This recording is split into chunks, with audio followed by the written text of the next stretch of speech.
problem, no? There is the reason why we were means copying that string from to another reference means daggling. The issue was the daggling pointer. That's why string was means differently working in string problem.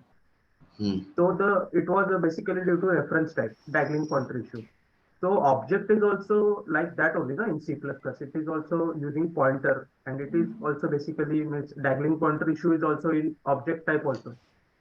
No, it is not, no? Because now what would happen is when uh, you know, put it this way, that when you don't reference it anymore, then the freeing of that is now being handled by the garbage collection. The freeing of that resource is being handled by the garbage collection. So you don't have that issue of object, releasing memory as soon as it's not pointing to it. But now if you look at strings, strings are used a lot in our code. Okay, they are used a lot. I mean, most of the code that you're using will have some integer or a string in it. And if they left so many occurrences of the string left to the GC or whatever, where you don't refer to it and just left out, it would cause more strain on the memory. So they have implemented it, taking into account different design considerations and also considerations for what used to happen earlier, and that's how they have decided to implement it now. So from our point of view, again, without going into the why of it, you have to understand how it works and then try and implement it accordingly. Okay.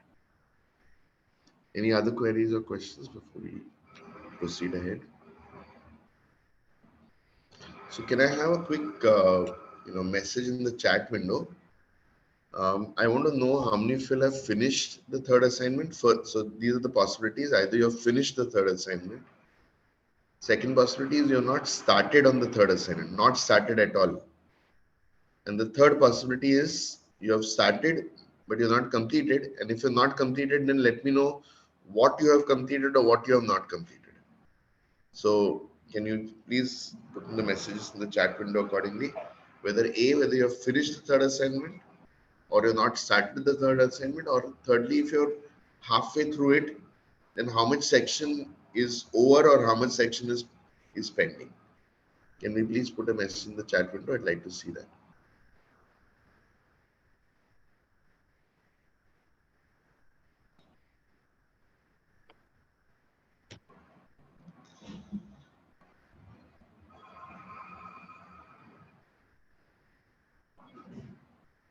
I'd like everybody to answer, please, not just few who have said finished. Everybody, I want to see their answer. I would want to know what is the status.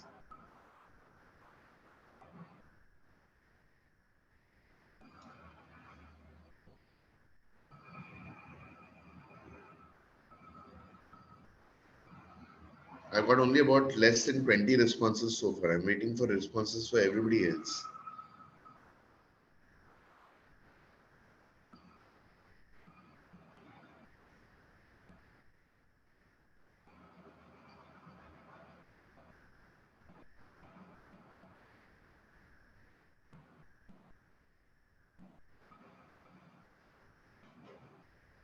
Can I have the other responses also, please? Others?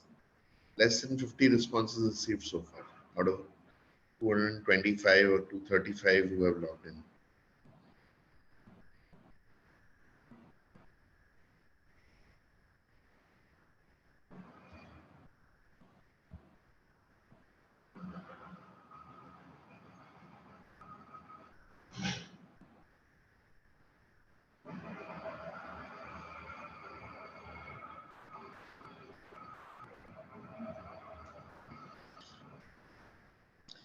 Okay, which part of this do you not understand? I need to see your responses on how much you have finished or not started, or if you have started, then what is done or not done. I'm not getting any responses at all.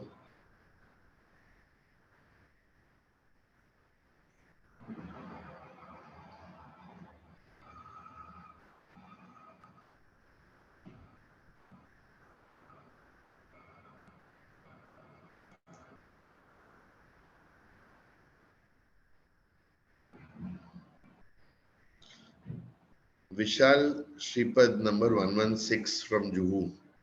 Have you put your response? Are you here? Yes, sir. Yes, sir. You put your Not response? responded. Why?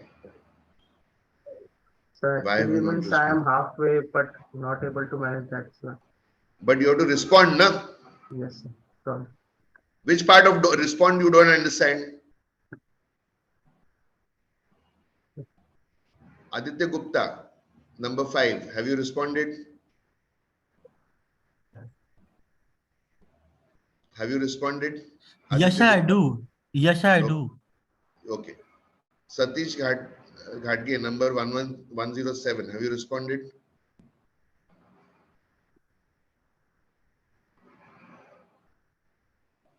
Satish Ghatge, are you here?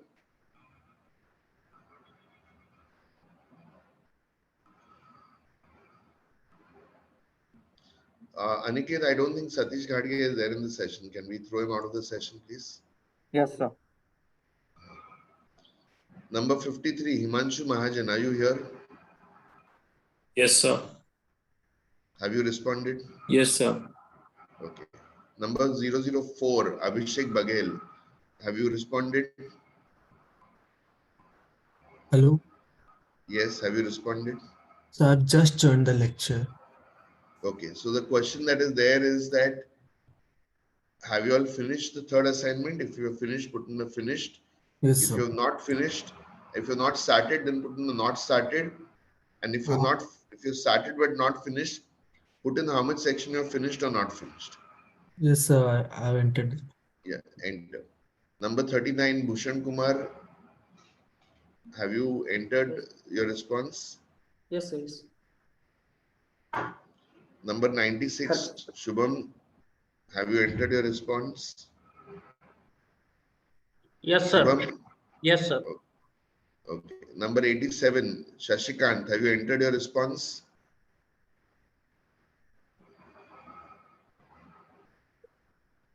'87, Shashikant, are you here?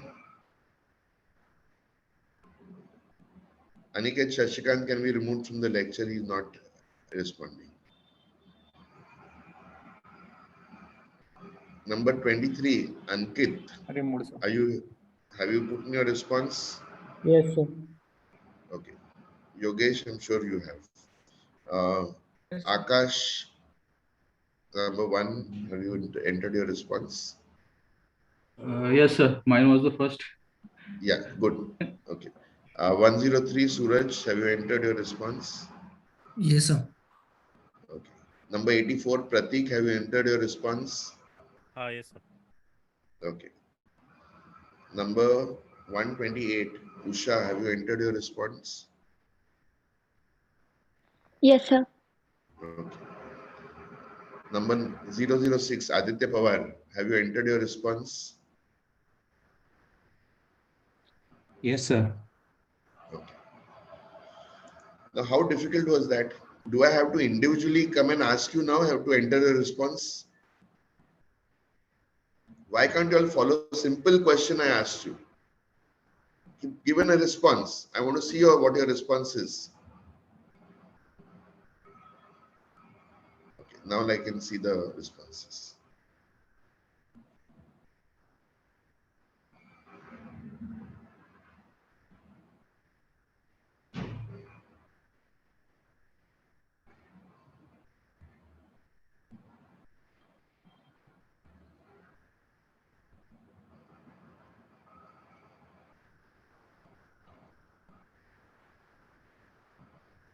Okay, number 51, Harshal, why have you not started as yet? Hello, sir. So I Yes. was lagging behind first two assignments. I completed those. Today in lab, I will be working on third assignment. Okay. Sagar Moharkar. Okay. Number 81, Juhu, why have you not started? Yes, sir. Because sir, because yesterday night I will complete the first and second assignment, and I think I remaining third assignment I do lab sessions today. Sorry for that. Okay. Number 94, Shruti Darvi, why have you not yet started? So I was actually completing assignment 1 and 2, and I have read the question of assignment 3. I have to start doing it.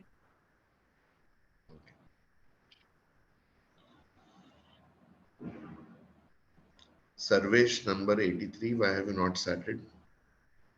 Sir, I was just lagging behind, sir. I have completed 2. So today, sir, I will complete the third assignment. Okay.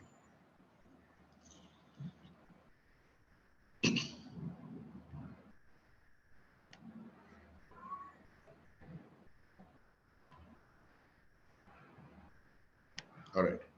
So quite a few have finished. There's a good number that has finished. A lot of people have, not started also. I hope that you will finish it today. You can't be lagging behind. Yesterday, in fact, I had expected this to be done, but okay, don't keep lagging so much behind. Like, you're like now 2-3 days behind. So make sure you're finishing all the things, trying to finish the things in time. Okay. I'm not asking anyone specific, but anyone who would like to show their assignments can volunteer, and I would like to see one of the assignments. I'll see it on screen and tell you whether it's correct or not. So anyone who wants to share their screen? Anyone who would like to open their third assignment and show it to me?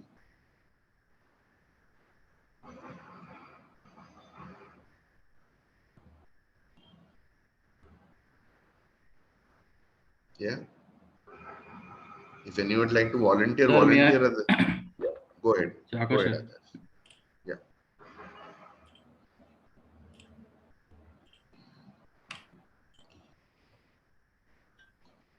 Okay. Can you go back to the employee class at the beginning, and I'll right at the start. Okay. Can you go up a little bit further? Go right at the beginning. Go right at the beginning, and minimize this internal class program. Minimize this. Okay. So what you have done is you have written all your classes inside class program. Yes, sir. That is not correct. Your class program will be one class under day 3. First thing is assignment should not be shortened to ASS. Okay.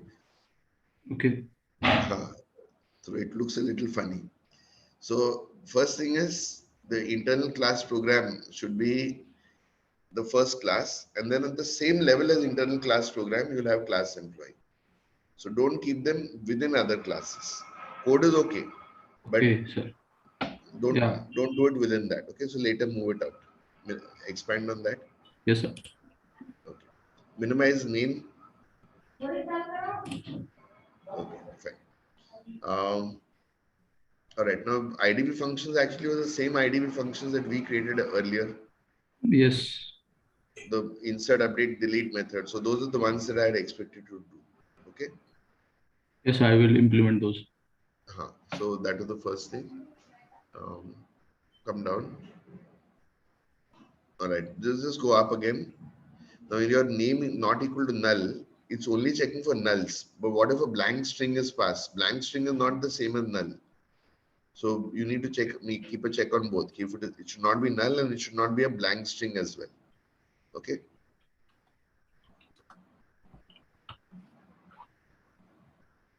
All right.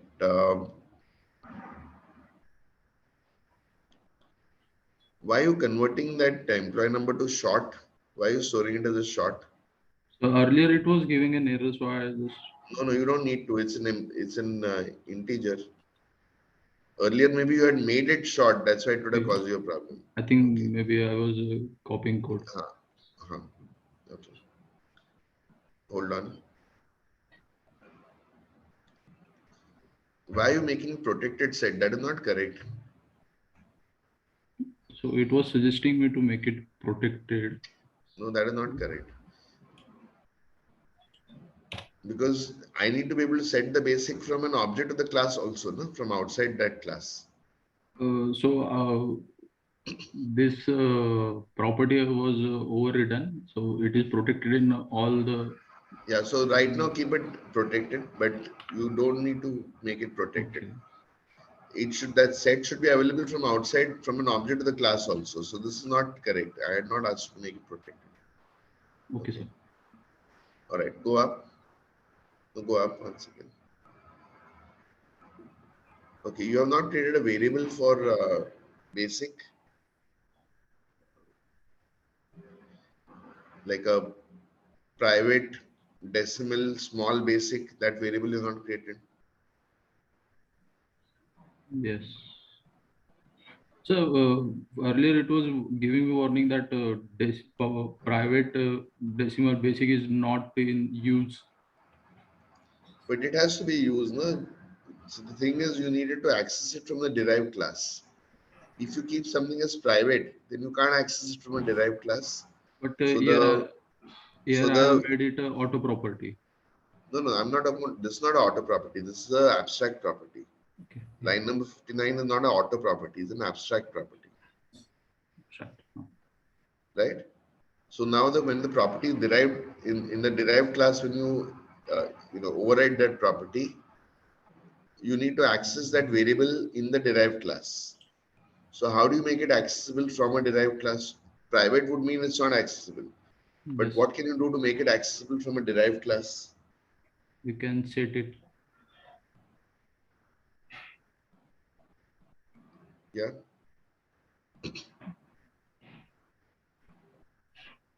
If you want something to be available to the derived class, what should be the access specifier? Protected we can set. Correct. So if you had that problem of that private variable not being available to the derived class, you would need to address that problem by making it protected. Protected. Okay. Now right now don't change it. Come down. Go slow. Go slow. You're going too fast here. I can't see the code that you're writing. Okay. Come down slowly. Okay, I'll tell you what you did. You must have copy pasted the code for employee number from department number. Yes, Go sir. up to employee number again. Go up to employee number again. So employee number was supposed to be read only and auto generated, right? Now you have to put in a set out here. So this will be available from outside. So this doesn't satisfy the problem statement. So this is not correct. In the second assignment, I had asked you to make it read only and auto generated, and the third one also borrowed from the second one. So you missed out on that entirely. You're taken assignment 1 and then copied it and use it for 3. But you should have used it for 2. Have you done 2? Yes, sir. So what did you get that read only auto generated part code out there? Yes, sir. I did it with taking extra static variable. Right. So the same approach had to be used there. You missed out on that completely. Come down. I will have a check on it, sir. The problem is you've not read the problem statement. You just started working. You've written that code plus x. Hold on, this dot employee number. You've written that code. So the auto generate part you've written, but you've not made it read only. So remove the set right now and the read only will work. Okay. Or you can undo that. You make it private. Did I cover access specifier property accesses with you all? Yes, sir. Private. Yesterday have I done that Yes, with you yes, all? sir. Yes, sir. Yes, sir. Just make this private set. No, not the employee number. Private. No, not the property set.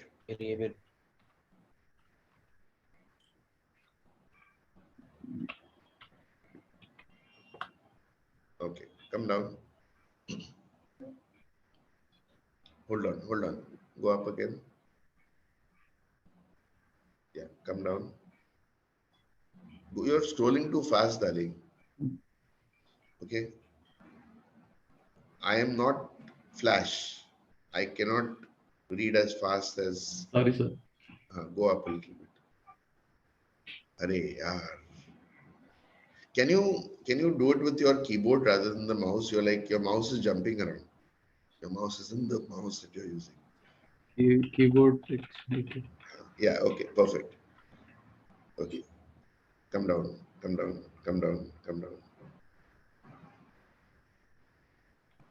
Okay. So this is okay. Okay. 1 second. Line number 88. Why have you changed the signature? Have I given you that signature in my problem statement? No, sir. What is the problem statement signature? It takes no parameters, and the basic would be the current basic that you have. So this is not correct again. So why are you changing problem statements? Okay, come down. Come down. No, this is not correct. Line number 11 is not 111 is not correct. You have to write the implementation code for this. What did the basic say? It has to have different implementation code and all of that. So you messed up on the basic. Okay. Go right of line 114.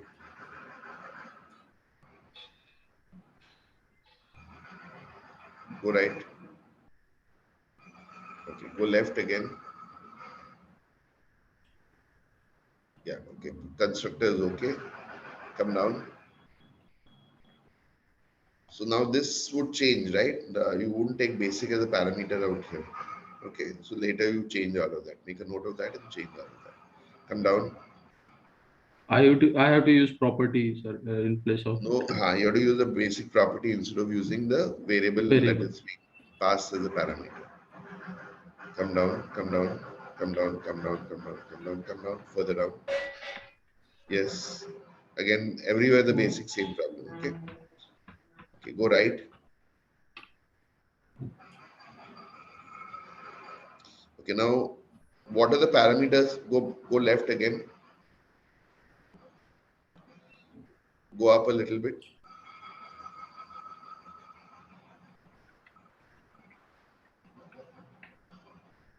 So this again you have messed up. You're not, Akash, you're not reading the problem statement only. You're assuming things. General manager doesn't inherit from employee, it inherits from manager. And which is why your constructor has gone wrong. okay. So make a change later. So that's why your whole constructor has gone wrong. Okay, come down.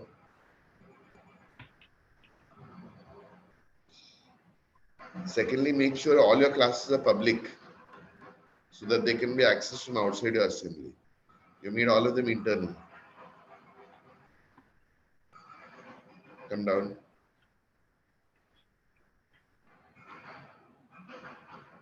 All right. So these are the changes that I would suggest that you need to make in your code. Can I have? Consider. Can I have a? Yeah. Thank you. Stop sharing your screen. Can I have someone else volunteering who would like to show their screen?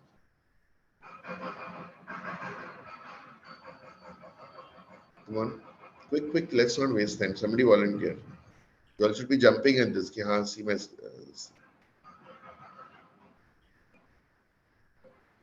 Pratik, Yogesh, your videos are always on. Show your screen also. Who's showing? I'm showing, sir. Okay, go ahead. So we had one from Kharghar, we have one from Juhu. Okay, can you close the window below so I can see the error list? Can you close that? Can you close the error list below? And the window on the right also you can close.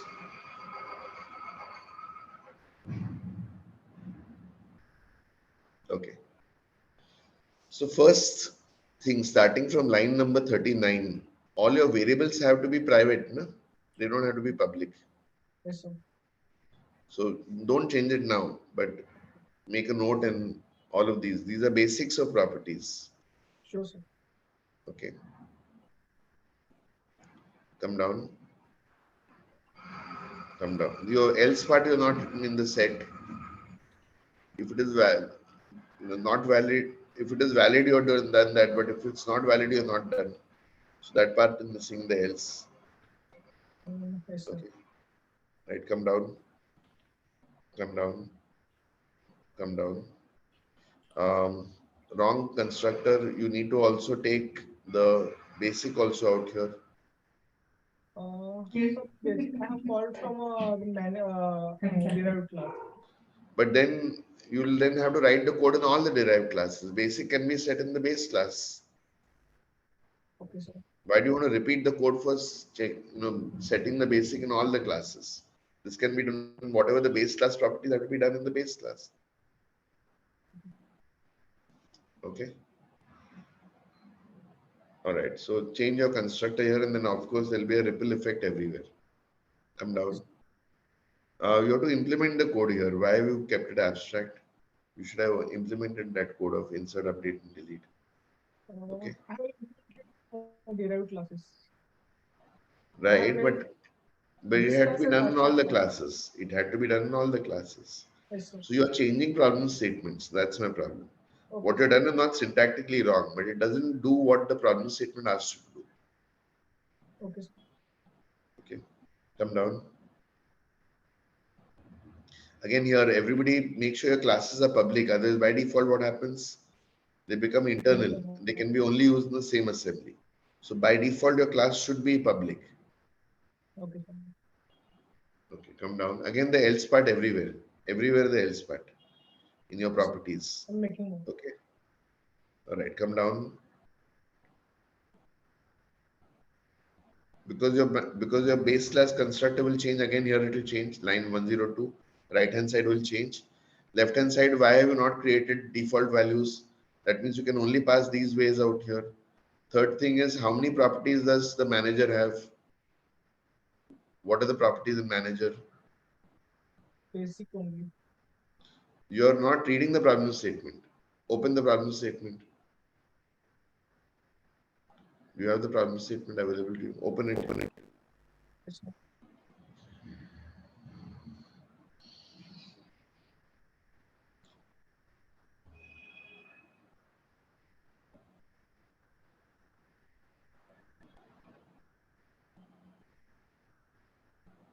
Is it visible, sir?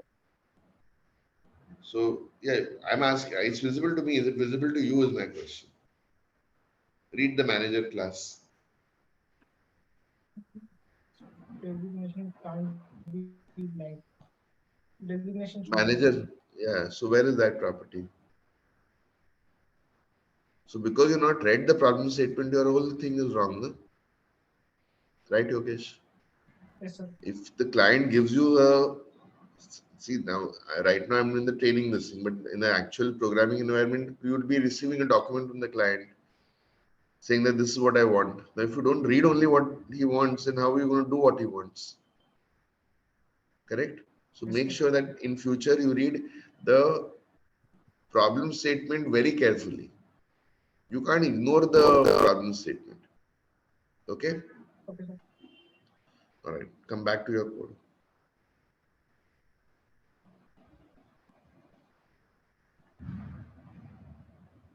So first thing is you're missing certain things in the constructors, but you're also given only one constructor. You need to create, default values from the constructor.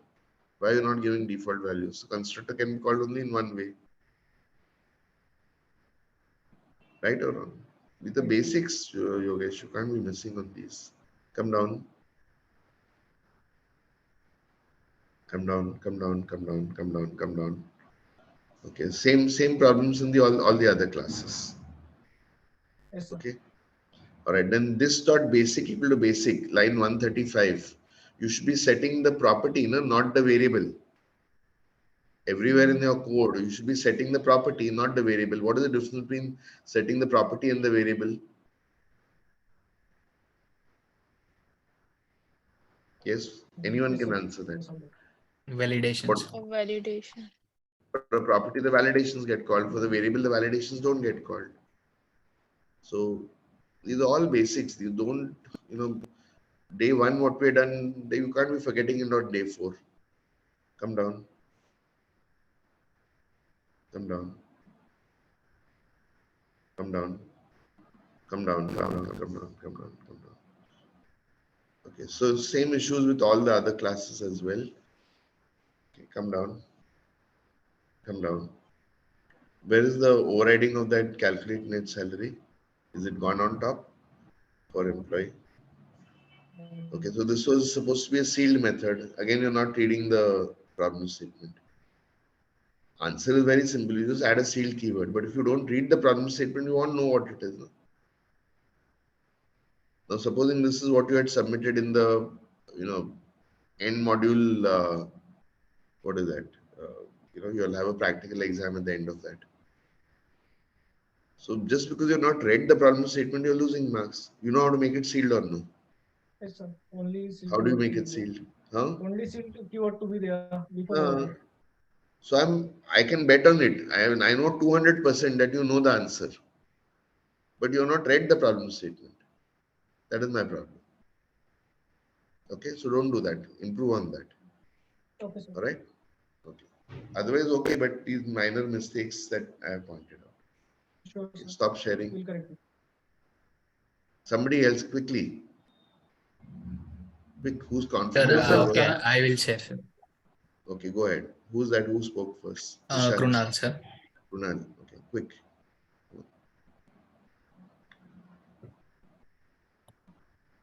Okay. Employee class. Start with the employee class. Go to the employee class and scroll slowly and don't go fast. Yes, sir. Why do you need? Okay, total employees is just static variable. All right. Yes, sir, Line just for 40, incrementing. line 41.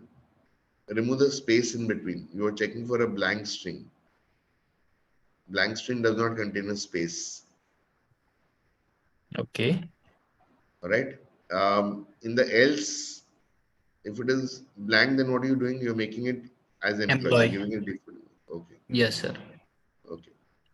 Come down. Okay, come down. Okay, come down. Come down. Okay, hold on. Hold on, hold on. Here again, I have to Again, make action. Yes. now here don't give her the blank string of this thing. No, but So I because set what? the value in else condition. That's why I put blank But that is condition. not a good way of doing it. No? Okay. That is not you yourself are setting a blank string. You yourself are giving a wrong value. No, I'm just giving for the default constructor. Else it will be taken over here. Now when I give I else. understand. I understand that, but I'm saying that why are you giving a wrong value to begin with? Why not give a right value? We You're can giving do a that. wrong value and then correcting it later. You get what I'm saying? Yeah, got No, it. you give it as employee only. What you're given as a default value there, you can give that default value only. Yes. Yes or no? So my Yes. point being this, that supposing in that code you are throwing an exception. Right now Got you're it, not sir. throwing. Got it. But supposing you're throwing an exception, the exception will also be thrown. So you yourself are generating the exception for no reason at all. Same thing with short department number. You have put a validation which be greater than 0. So give it a Yeah. department number which is a valid value. Give that as a default value. Yes, sir. Okay, then basic you're not done only here. You're done I have naming. kept as abstract over here. So what? You can set it. No? Then in the derived class, you will override it. And then I in override basic, it. listen to me now, listen carefully. Basic is a pure virtual function, pure virtual property, right? Property is also function only. So basic is a pure virtual function. Pure virtual function means also it's virtual. Now when you do Yes. obj.basic equal to value, then based on what object is created, it will automatically call the correct basic. Okay. No, So you need to what do I that. thought. No, I know what you thought. Now listen to what I'm telling you. I get it, sir. I get what I'm you thought. saying, no. If you would have thought of it, you wouldn't have, then done that. I'm saying it's a virtual function. So virtual functions, what benefit you get is that based on the object created, it calls the correct code. So whatever object, supposing you create a manager object, then even if you've written the code in here, then the code for manager will be called manager basic.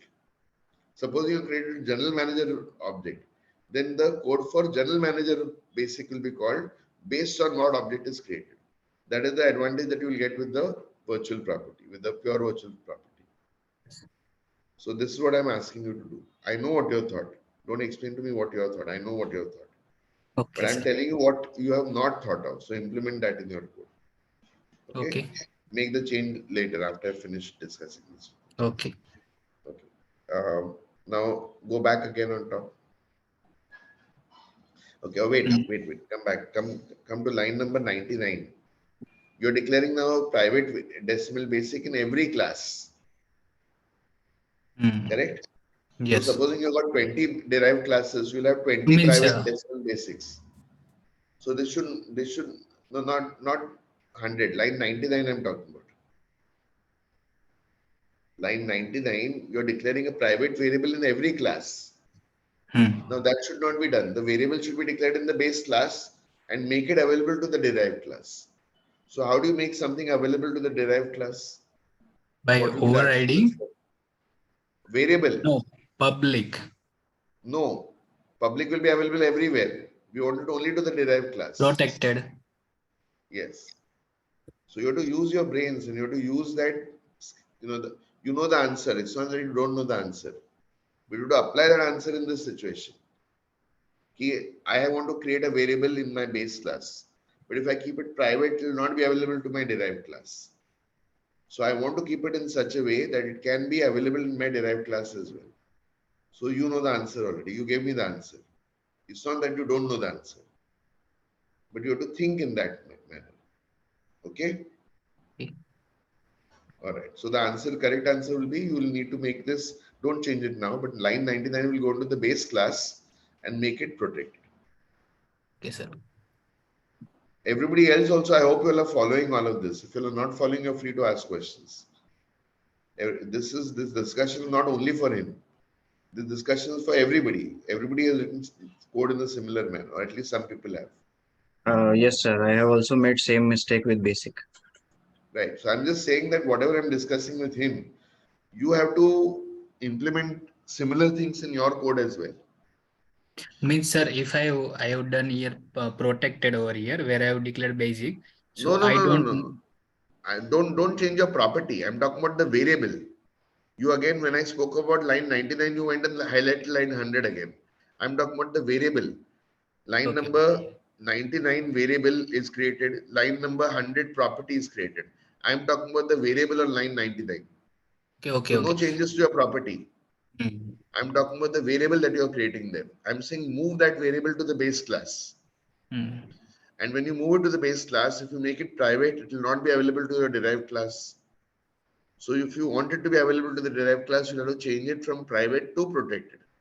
That is what I'm telling you to do. Then I don't have to write this line in every derived class. Every class, correct. That is what I'm trying to show you.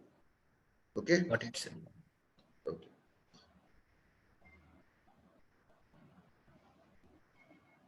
Achha, just one curiosity. What are you saying on line 105? 105. Okay. What are you saying? I am just setting a. No, you're saying it should be more than 25,000. Yes.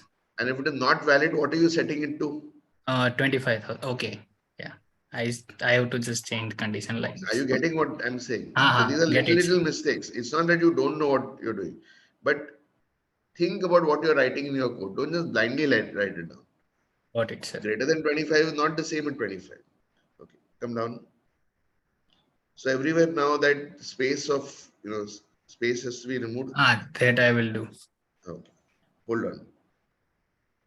Your code is becoming so difficult to read, no? Why you are writing on same line? No, it's not wrong code. But don't change it now. Don't change it. Why are you writing it on the same line? Your CDAC has given you less number of lines in your editor to write or something. Only some of the lines you have to code. No, sir. There's one statement you can remove the curly brackets. So you can say, I'll give you 4 lines you have saving out there. Remove the curly brackets. But put it on the different lines. So somebody who's reading your code your code should be readable to them. You're not the only one who's reading the code. Yes, sir. Don't change it now. Come down. Now here again, tell me what are the mistakes on line 122. I have to remove this space. And designation space. Given correct default values. Yes. Correct default values. Okay. Now don't change it, but your values have to be correct. Secondly, now on the right hand side, colon base of name, comma, department number. On line number 122. That now you'll have to also pass the basic to the base class. Yes, sir. Okay. So this line number 124 will not come in. This will be done in the base class. Okay, sir, I have one question. Like Yes. we have override the basic property in every class, right? Because we have Right. declared abstract. So Correct. I means I write here, but I also have to write this line, right? No, Means that's what I validation. explained to you. That's what you are not willing to listen to. When I told you, ki don't talk, I understood what you are trying to do, and now understand what I am telling you to do. No, I'll sir, repeat once again. I get it, but we have override the validations, right? For every So basic. that's now listen carefully. Now open your mind. First thing is open your mind, because you are only talking, ki, haan, sir, I have done it like this, but you're not listening to what advice I'm giving you. So first thing is open your mind and listen to what I'm saying. I'm saying instead of doing it the way you are doing it, if you write that line, this dot basic equal to basic in the base class, if you write in the base class constructor, then because basic is an pure virtual property, you declare it as abstract, so it's pure virtual. Pure virtual meaning it is virtual. Now, if it is virtual and if you're overridden the derived classes, then based on the object that you created, it will automatically go and call the correct code. Okay. That is what I was trying to explain to you. When you kept saying, no, I have done it this way, I have done it this way. Got it, sir. Explain to me now. Sir, if I means I write the property, if I write this line in base class, even I write I'm there. not talking about that line now. I'm not talking about that line. Okay. No, I'm just going from a concept. I'm just experiencing that way. So Okay.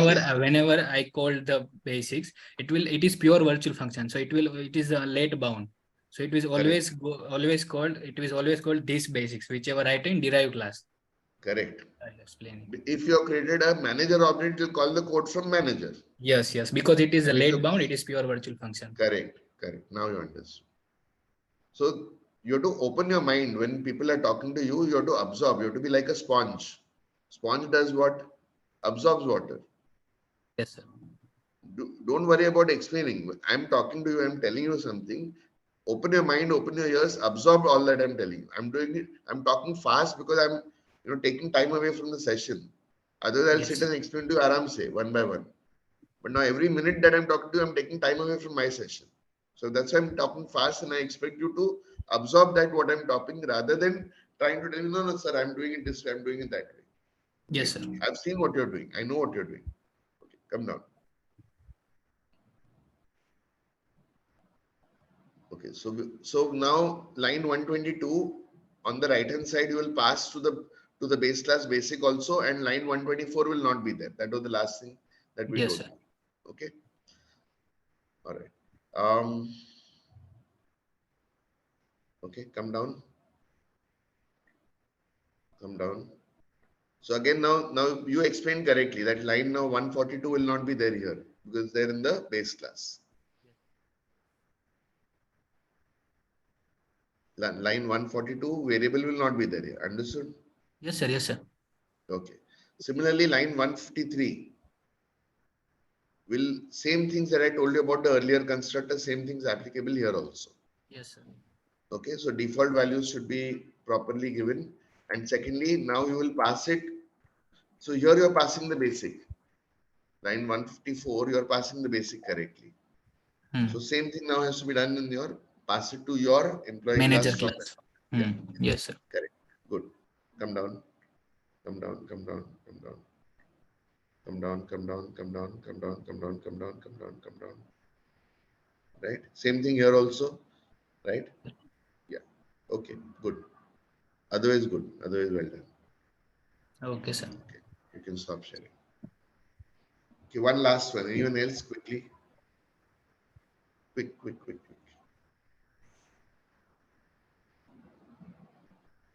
Yes, sir. Can I share my screen? Who's this? Vishal Shripad. Yeah, Vishal. Quick.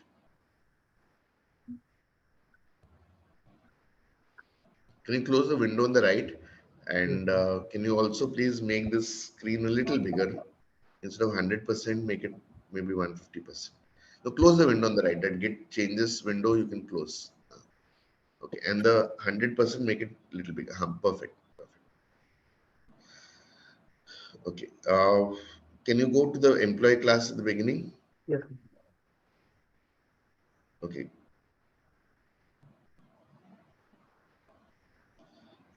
All right, one second. Who was Krunal was sharing it earlier, no? Earlier, Krunal, I didn't see your IDB functions there. Sir, but I not implemented it because I didn't Okay, get it. What code I have to write in IDB okay. means each method insert delete. What code is this console.write lines? Right now, do we know code to connect to your database? We don't know. So right now, Yeah, just console.write lines. yes, sir. Okay. Yeah, same line 58 again. You're checking for null, but not checking for a blank string. So Yes, check sir. for a blank string also. Not Yes, right now. sir. Don't make changes now. Yes. Okay. Crime. Okay. Uh, come down. Come down. Hold on. Okay. Come down. Come down. Okay. Come down. Hold on.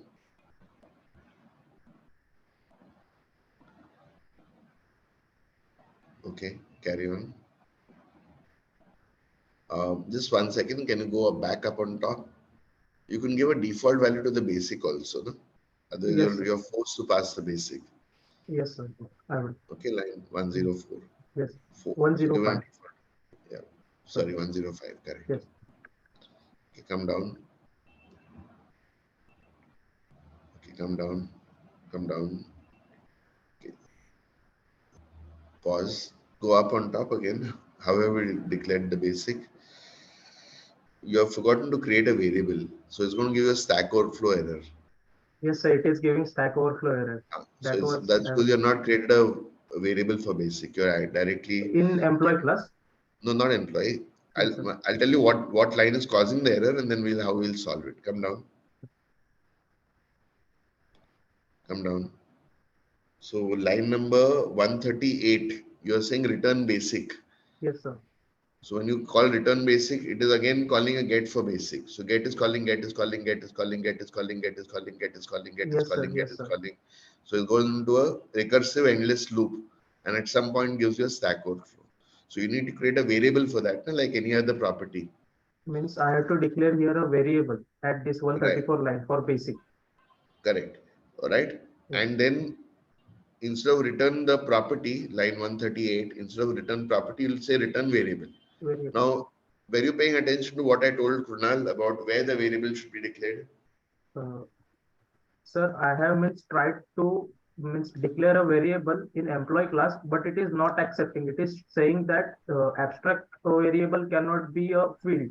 It should be It a doesn't have to be property. an abstract variable. It has to be a regular variable. Okay, sir. Okay, sir. So if you try making it private decimal basic, Yes, sir.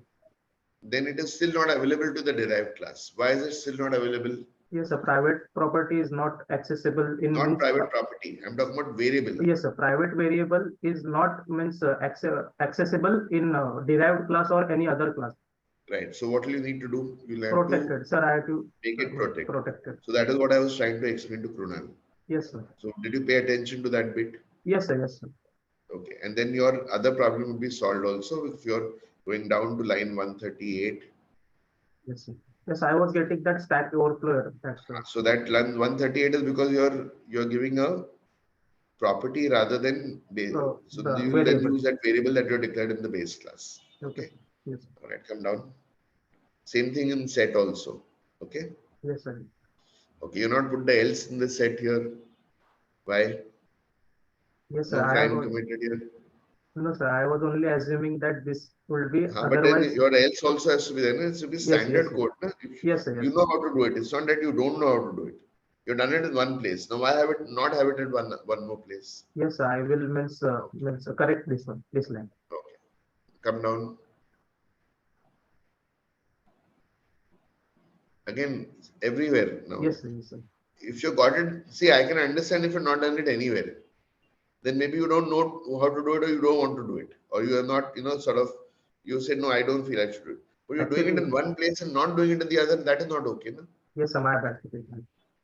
I'm saying that means you know what to do. Then why are you not doing it in the other place?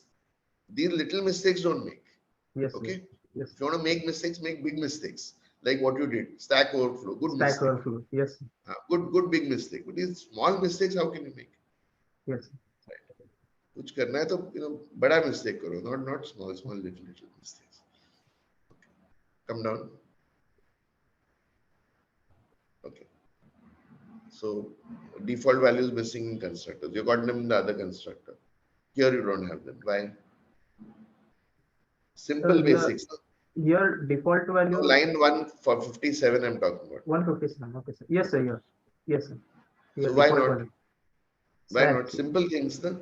Yes, sir. Yes. You know how to do it. It's not that you don't know how to do it. So why are you not putting in default? Actually, sir, I was assuming that it will call the base class constructor. There I have but that means while creating an employee manager object, you have to then compulsorily pass all values. We don't want that. Given default values, the user should be able to create an object with default values also. Okay, sir. Okay.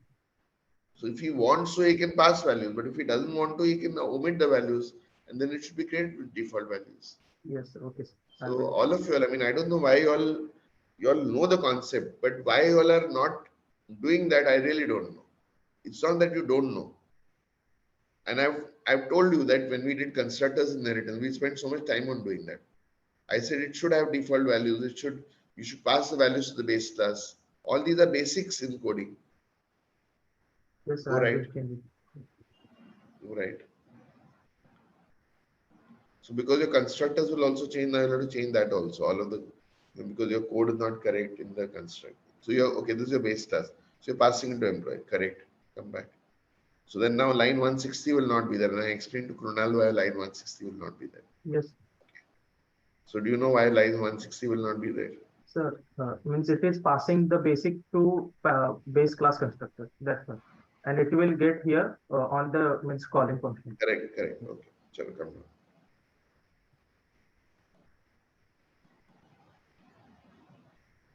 Come down. So here I was getting a problem. It is not converting directly. Yeah. So you're done that correctly. Yes, sir. But I was not knowing the reason because it is a double value. By default it takes point something a double, but you're using decimal, so it's saying I can't understand that. Okay, come down. Okay.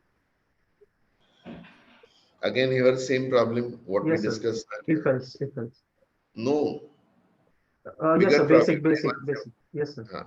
Line 176. Use the variable, not the property. Yes, sir. Okay, come down. Same thing with the constructors. What did we say? Yes, sir. Default value. I have to set default value. Right.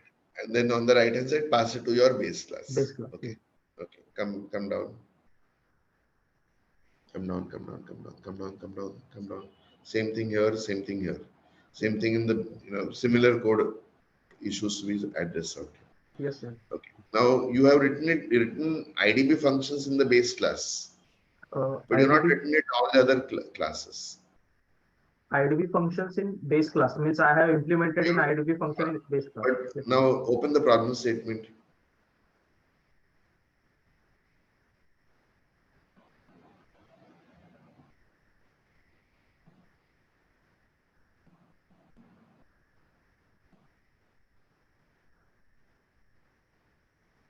I think you've written the problem statement in the comment. Yes, sir.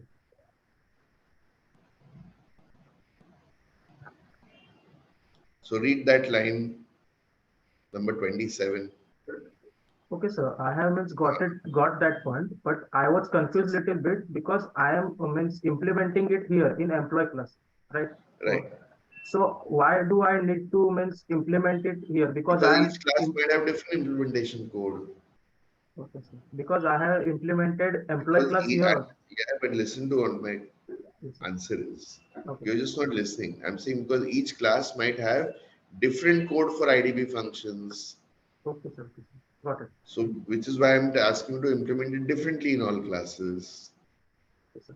Okay. All right, come down. Come down. Come down.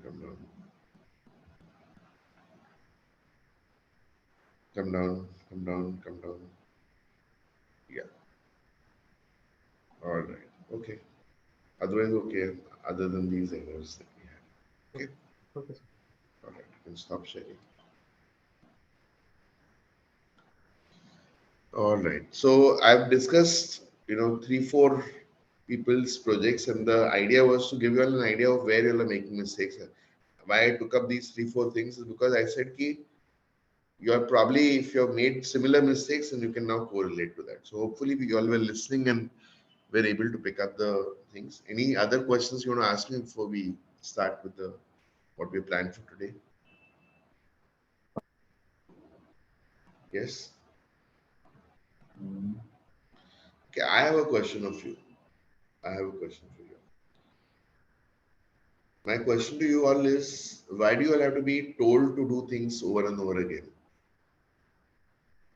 Like right at the start, I said, give me a feedback of, how many of you have finished, not finished. I wanted to see that, just to understand what is happening in the class. I said, tell me whether you're finished, not started, or whether this thing, if you're not finished, then how much you're finished, not finished. So why did I have to go individually to each of you all to do that? Can you not follow simple instructions? You will have been all told, keep your videos on.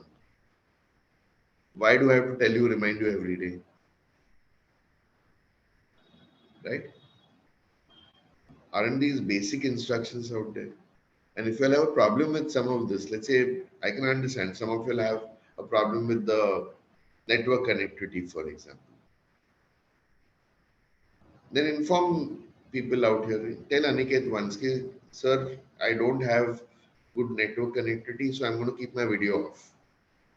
And let me know that list of people who are facing that problem. I will not ask them again. But why do you have to be reminded every time? Now, I'll tell you what happens when you turn your video on. There are two things that happen. First thing is you immediately are paying more attention rather than sleeping and watching, rather than, having something else going on out there. So your attention levels are automatically up. First thing, very important. Second thing, sometimes while I'm explaining things, just by looking at you all, I know whether you got it or not. And you're eliminating that part entirely. You're eliminating that contact entirely. I'm looking at a blank screen now. Only two people are turning it on. Yogesh turns it on, Pratik turns it on. Without fail. But you all are all, just keeping it off for no reason at all. So are you all small kids that you all have to be reminded like a KG teacher?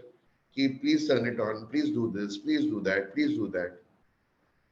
Or are you all adults who know what has been told to you once has to be followed? So tell us once, tell me once, sir, I keep forgetting, I have amnesia, I need to be reminded every day.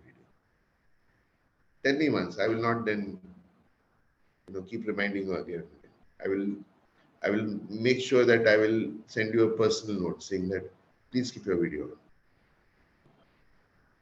Even at the beginning, I was so upset. 25 people only are replying, I have finished. What about the rest? There are 250 people out here. So are you all participating in the session or not? Or write a note and tell that we don't want to interact. It's a big pain for us to interact. I will never ask you again. I will come here. I will do like what most others do. Show you a couple of slides. These are the properties. These are the things. This is this. Now do it on your own. To hell with you. So if you want my participation, you have to give me something. No? I have to feed off your energy. I can't be just talking like this to a blank screen with no responses from you all. Otherwise, I'll just come and show you. This is the keyword. This is what it does. This is what it does. Not go and do it right your own. So tell me then, we want that approach. I will do that also. I can do that one also.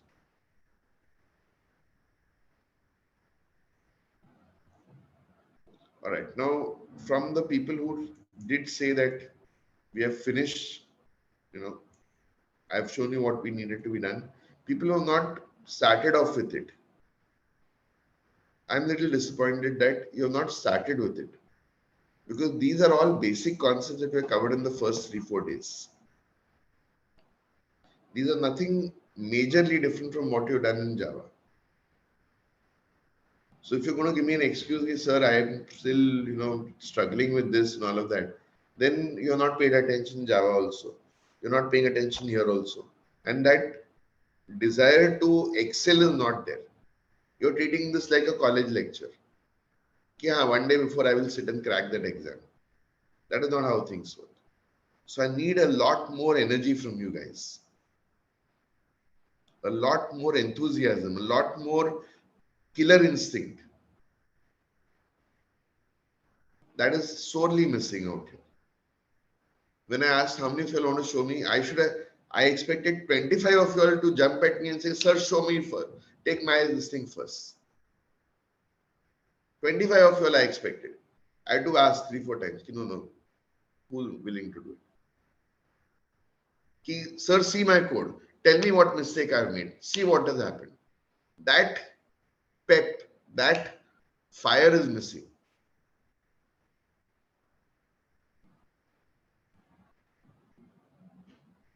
Right? So don't let that die down. You're like just at the beginning of your careers. If you are not going to have fun while doing this, if you're not going to have that energy while doing this, then you are in the wrong place. If every day getting up in the morning and, oh my God, no, today whole day I have to sit out here and write some code. If that is your attitude, then you're in the wrong place. You won't survive out here. You need to have that, inner feeling, what can I learn today? What can I try out today? How many things can I do it? What are the different ways in which I can do it? So don't let that part of you die down. All right. I need a little more energy and a little more pep when we are doing this entire module.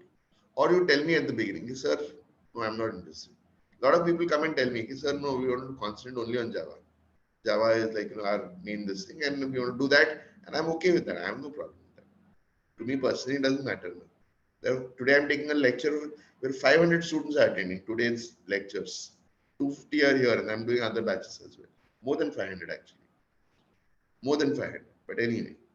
So if you don't want to do it, I have no problem with it. But you need to express yourself one way or the other. Right? Hopefully we have a little more participation, a little more pep when we are doing the session. Okay. Also, try and complete your assignments with a given day. Do not keep it pending for later days. All right. We're going to start off with our session. We have, spent a lot of time on discussing the project itself. But we're going to move on to the next topic at hand, and we're going to be looking at arrays. So first question is, what is an array? What do you understand by an array?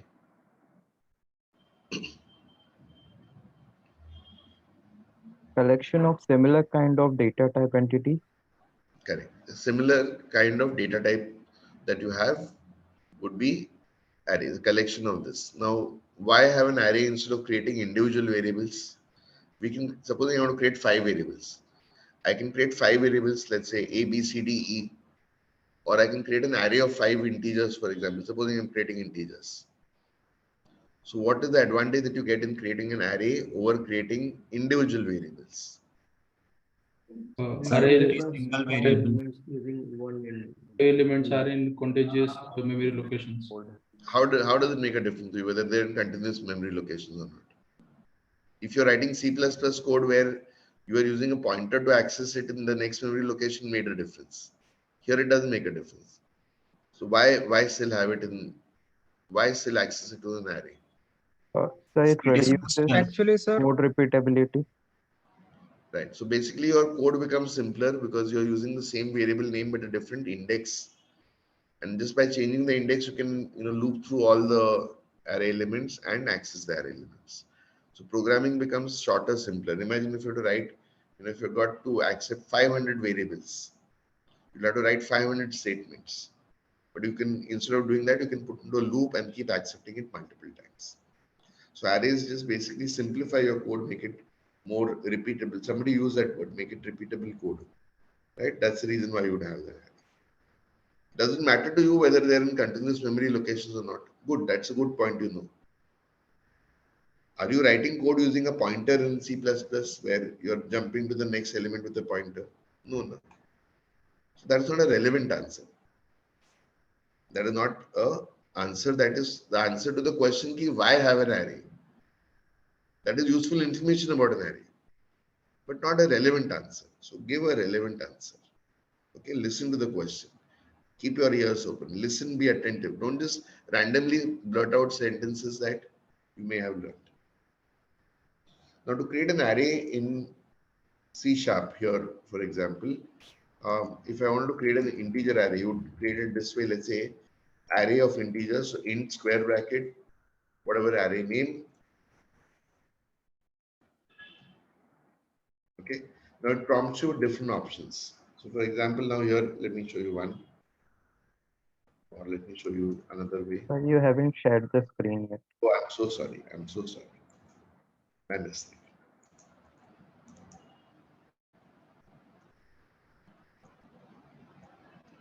Okay. So this is one way of doing it. Now in this case, ARR, read it from right to left. ARR is an array of integers. That's how you're reading it. And how many elements do I have in here now? In this case, what am I doing out here? Creating an array which has three elements. So the size of the array I have not given here, but the size of the array will depend upon the number of elements that I given in the array. Alternatively, if I don't want to give the initial values, I could do this. Int ARR is equal to new int of, and then specify the size of this. Let's say if I given 5, for example. What is the difference between line number 9 and line number 8? Here we are specifying the size of the array, but we're not giving what values are there in it. Here we're not giving the size, but we're giving how many values are there in that, and based on the thing, it will take it up. Supposing I gave it size is 3. Supposing I gave the size is 3. So this should also work now. So what will happen now? I'm specifying the size of that.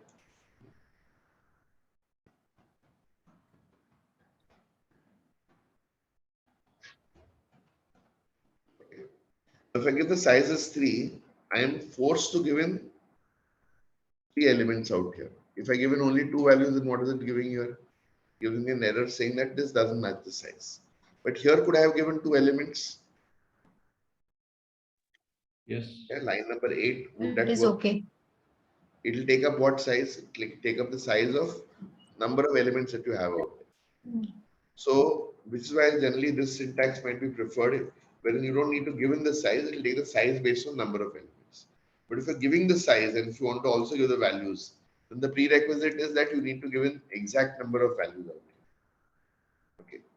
What about the line number 10? What are we doing on line number 10? We are giving the size only. But we are not giving what? Elements. Initial values we are not giving. So what will be the initial values for an integer? By default, what will be the initial values? 0. 0. If I create an array of strings, what will be the initial value in there? Null. Null strings. If I created an array of booleans, what will be the default value? False. If I created an array of employees, employee objects, what will be the default value there? Null. It won't be employee object. It will be null, initially null, default. So depending upon the type of array that you create, it will get initialized to that type of whatever the default value for that particular data type. For an integer, of course, the default value would be an integer. Are we clear on this? All right. So read it from right to left. ARR is an array of integers. So if I've not got these values, here, of course, in the first 2 examples, I've got the values. In the second example, I've not specified the values. I'm going to write a loop which picks up all the values. Array elements should be accessed in this manner. ARR of 0 up to ARR of, in this case, 1 less than the size. 4. 1 less than the size, since the 0-based index. So from 0 to 4. So help me with the for loop which accesses this. For I is equal to 0, int I equal to 0, I less than, I could say I less than 5. I could do that. But instead of using I less than 5, you could use certain properties of the array. ARR.null. Right. Now every array that you create here is a derived class of the array class. there is a system.array class, right? And this system.array class is, look at this, is an abstract class. Okay, is an abstract class. Now, in the abstract class, you'll find that there are certain properties that are there. For example, one of the properties there is somebody gave the answer also, length, right? And everything that is there in the array class would be available to your derived class. So when you're creating an integer array out here, okay, you're creating an array of integers out here, internally, this is not explicit, this is implicitly internally.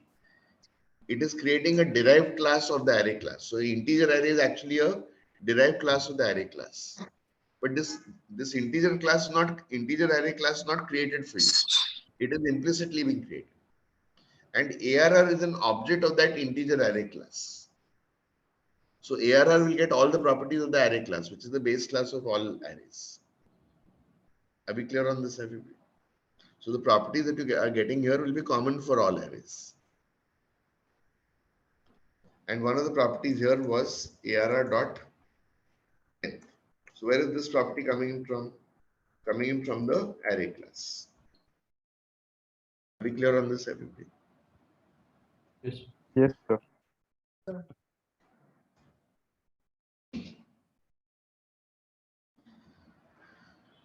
Suppose we have created a string array.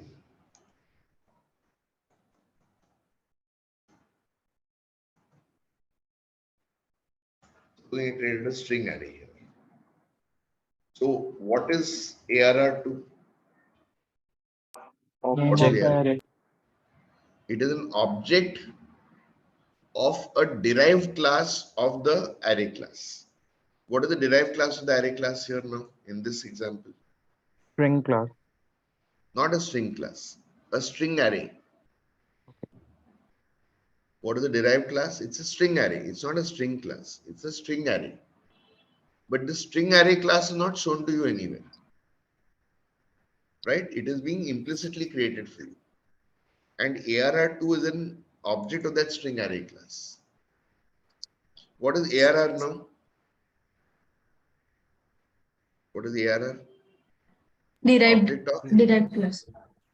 ARR is not a derived class. ARR is an object of the derived class integer array class.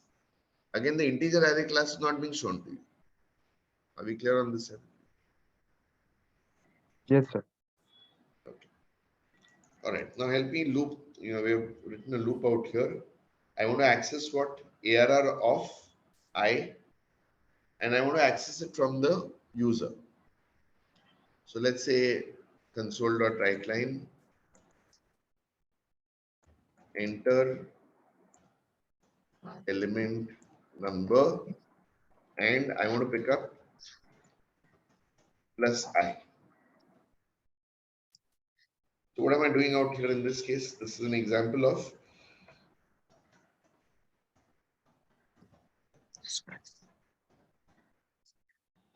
okay, I'm adding two strings. Concatenation. Right. Now here internally it calls it to a dot toString, but ideally what you should be doing is a dot toString on this. So dot toString is called on it by default. But this is actually what is happening, because why do we need to call a dot toString on this? Because I is a Integer.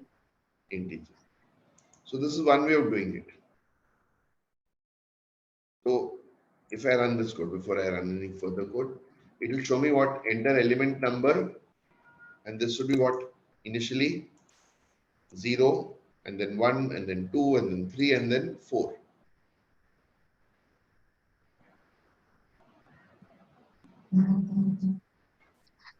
So this is how it would show to me the output.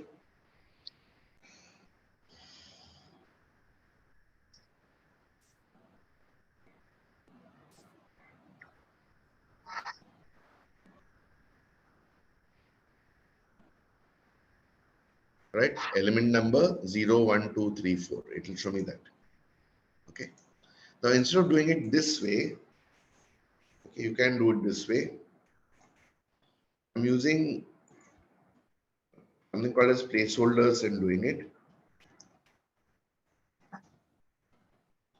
Now see what I'm doing out here. I'm saying enter element number and I'm saying curly bracket 0. Now this curly bracket 0 is going to be replaced with whatever you parameters you give after that. So in this case, I'm going to give this as I. So the value of I will be put into this first placeholder. If you use %C, %D in in C, for example, it's very similar to that.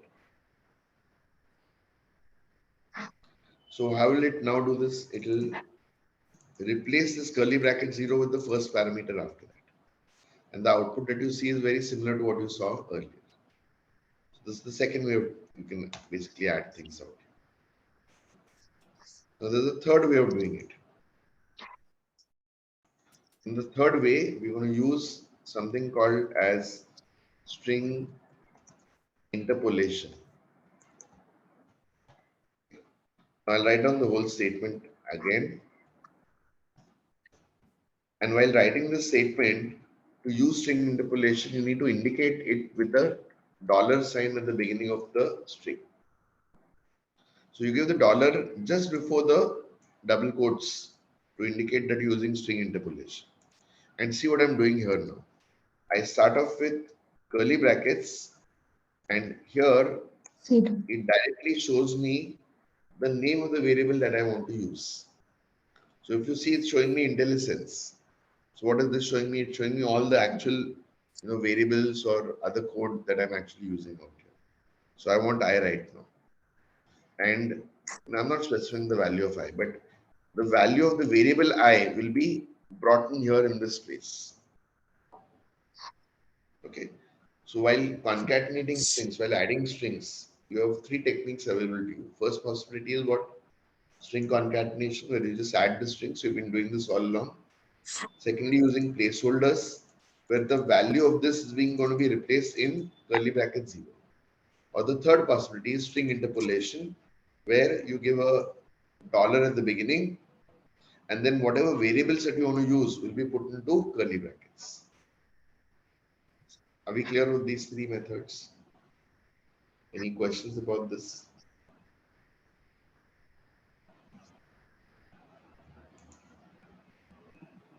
So if you run this, output that you see is exactly the same. Are we clear on this? So this is just to display the value. There's nothing to do with arrays, but I have not covered string interpolation with you earlier, so I wanted to show you how this works. Hello, Now, sir. after yes. Sir, line number 17, that 0 is the part of the syntax or any integer value can take? No. 0 becomes the first variable out here.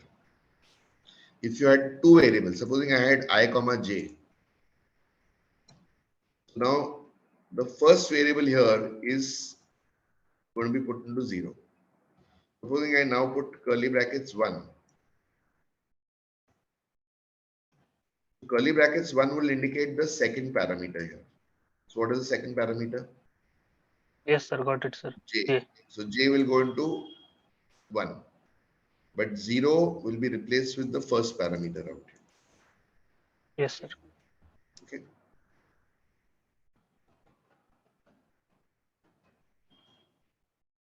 All right. Now the third thing that, after doing this, I want to actually accept a value from the user. And some of you have tried that code out here. To accept a value from the user, so for example, I want to do an ARR of I equal to, and to get a value from the user, I'm going to do it with console.readLine. So console.readLine returns a string. But on my left hand side, what do I have? What am I trying to put into? Integer. Integer. So you have to convert it from a string to an integer. One way of doing it is you can do it with int.parse. So the method called int.parse, which takes a string as a parameter, and you can do it this way. That's one possibility. The second possibility is, instead of doing an int.parse, you have a class called convert. And this has a lot of conversion methods out here. So convert dot, let's say 2 int 32, right? And this will convert it to an integer. Are we clear on this? Now int dot parse and convert dot to int both can be used. Convert dot to int 32 internally we'll go and call int dot parse. So between the two, which is faster? First one. In dot parse. In dot parse. Parse is better. But this convert dot has all the methods. So if you look at convert dot to, you find that everything you can do a conversion. So what is it doing here now? Convert dot to boolean, to byte, to char, to date time, to decimal, to double, right? To int 16, to int 32, to int 64, to single, to string, to uint, whatever. So what does it have now here? It has all the conversions that you need to convert from one data type to the other. So this is easier for you to remember. Like for example, here I want to use a convert dot to int 16 or 32 rather. If you remember the one convert class, it has all conversions for you with a dot to so and so. Are we clear on this? So know both. Use any one, but you should know both. So let's try running this. This is just accepting the array elements. So enter element number 0. So let's say 10, 20, 30, 40, and 50. If you want them on same line, then what? Console dot write line. Then you can actually accept the values out here. After accepting the values, I'd like to display the values. So one possibility is I could use the for loop itself, but a better option is to use the for each loop. So the for each loop works with anything that implements IEnumerable, any class that implements IEnumerable. We saw the array class sometime back. Right? We saw the array class sometime back. And this array class implements the IEnumerable interface. So I'm saying you can use a for each loop.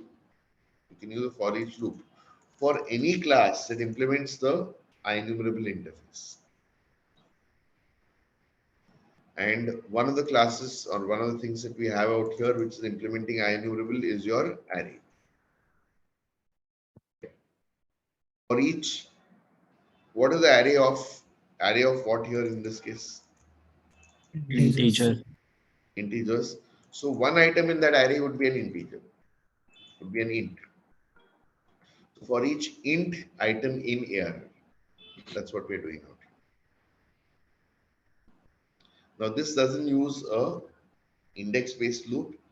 In this case, item would be the first element in the array. The first time the loop runs. The second time the loop runs, item will point to the second element in the array.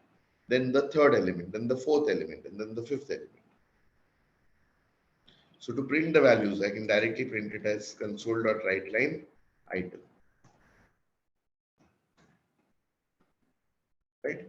That's what we could do to print the values. You don't need an index out here. Now, could we have used this loop to accept the items out here in the array? Like in this case, what are we doing? We're accepting the array elements. So could we have used a for each loop for that? No, sir. Why not? Why not? Correct answer. Why not? I don't know, sir. All right. The for each loop is a read-only loop. So which means you can read the items here, but you can't change the value here. So for example, if I tried doing this, item is equal to 10. This doesn't allow me to do that. You can't change the value of that item. Okay.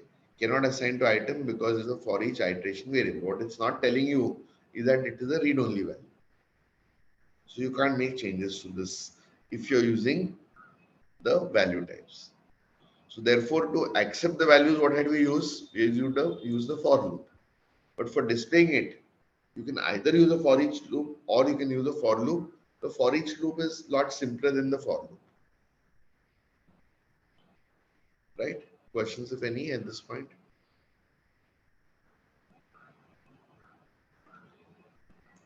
So let's try looping through and displaying the array elements.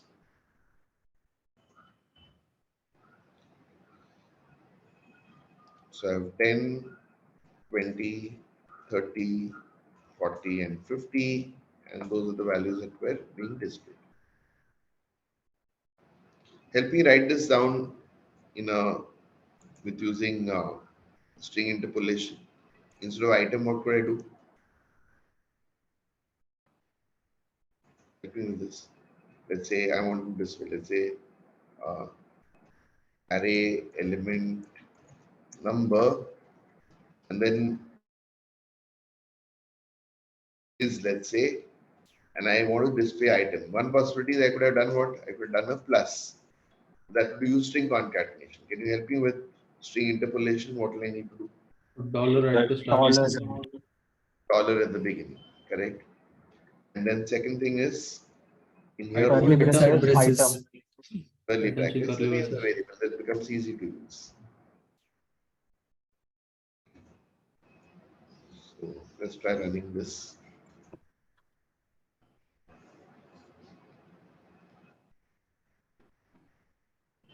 Right. To get used to string interpolation, you might need to use string interpolation in later examples also. All right. Any queries about this so far?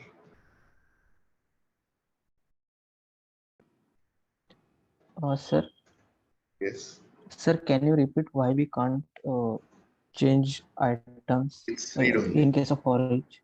It's read only. It is read only. You can't make a change to it. Okay. Yeah. So All can right. we take input from for each as well? I just explained to you why not. For taking input, you'll have to make changes. No? You'll have to use item to make changes, but item is read only. You can't accept it into item. Okay. Understood?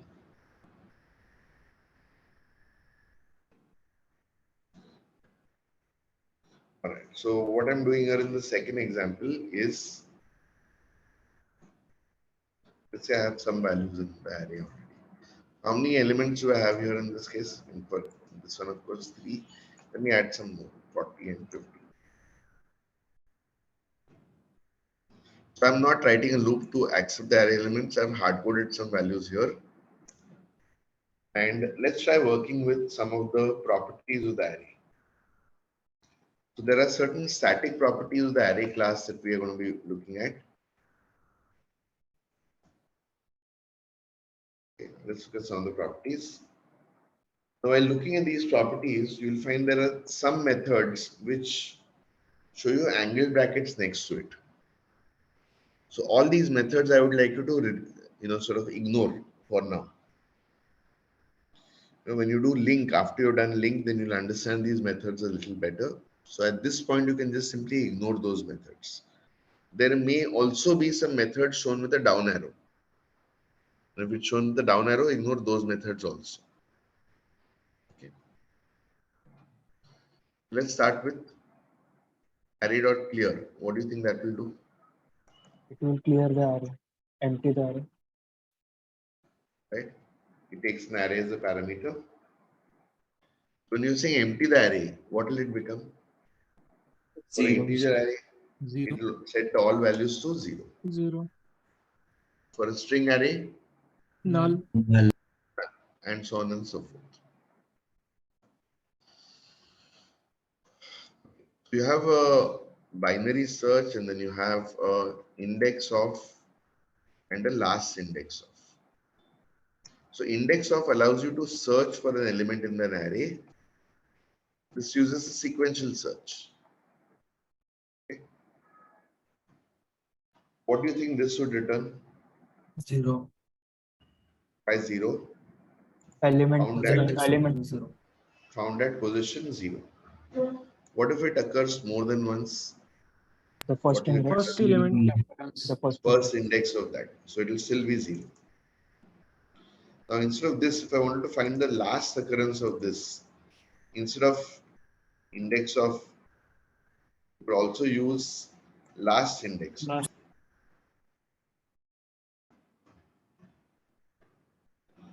Right? So what is the difference between index of and last index of is that this will return to you the last element in the array, which matches that, of course. What if it was not found?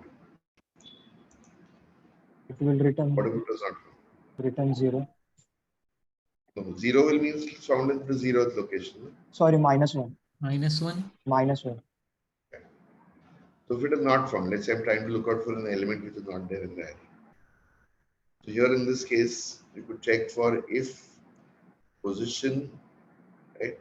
To see this, it returns a negative number if not found, -1. So if position equal to -1, then do something. What is this here in this case?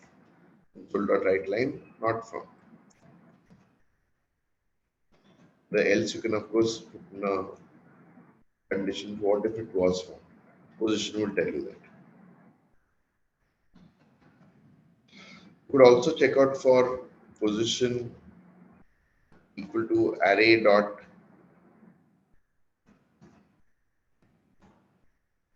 binary search. And what do you think binary search would do for you? Binary search would element in sorted array. You'll search for an element using the binary search algorithm, for which the prerequisite is that the array must be in sorted order. So it won't work here because this array is not in sorted order. But in case you wanted to do a binary search for a sorted array, you could do that also. Now, if not found, this returns a negative number. Doesn't necessarily return -1, returns a negative number. So you could always check for, instead of equal to 1, what can you check for? If it is Less than 0. than 0. Less than That means 0. it is, yeah, less than 0 would indicate it is not found. Otherwise, it will return the position of where it is found. Right? Okay, so these are 3 searching methods for an element in the array: index of, last index of, and binary search. Let's try some other methods.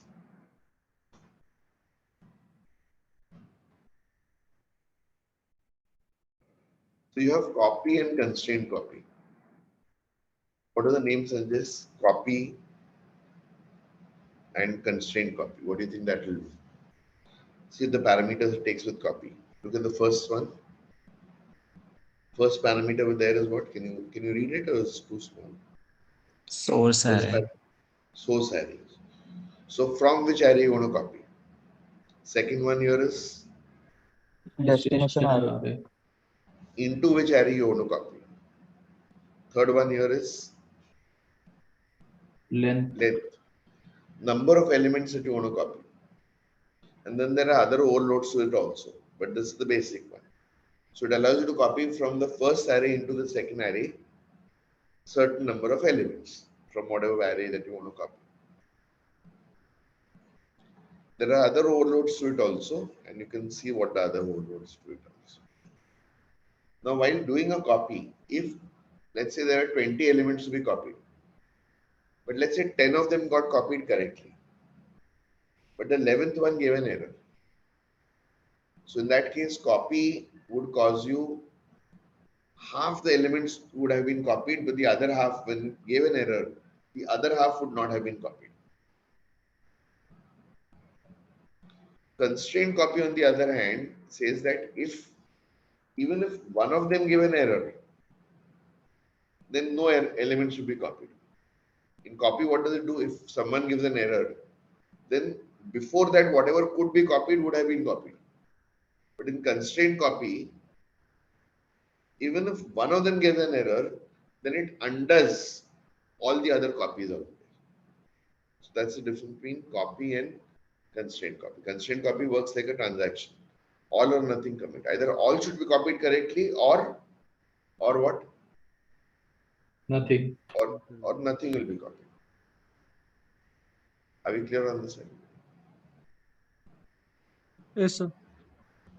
Sir, what kind of error it is? Is it size mismatch or something? Size mismatch actually shows you initially itself. I'll show you. I might have an example.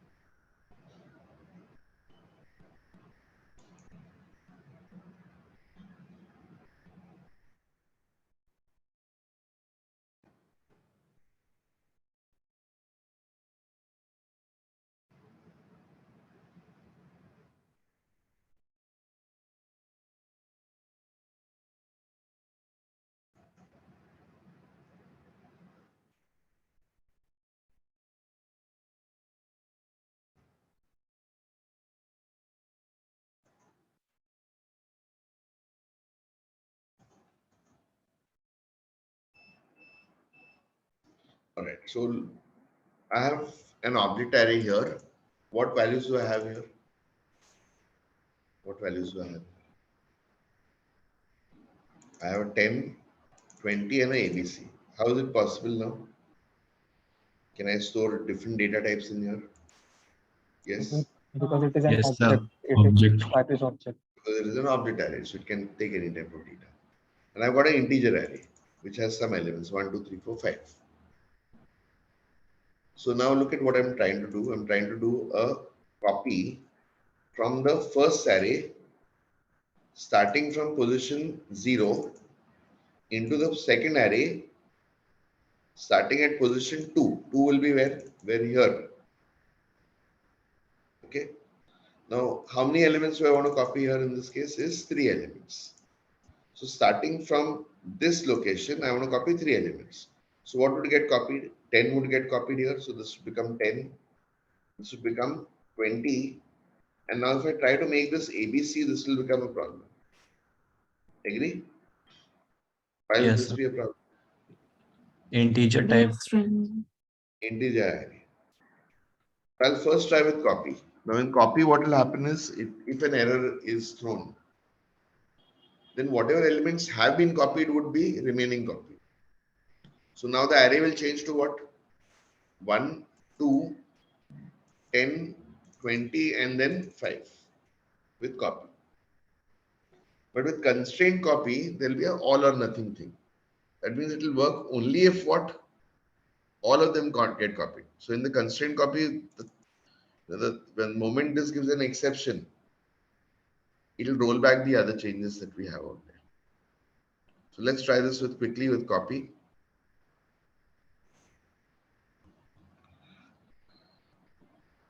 So the elements that you get out there are 1, 2, 10, 20, and then fifth 5 that actually gave an error while trying to copy that. So this worked with copy with half of it getting copied correctly.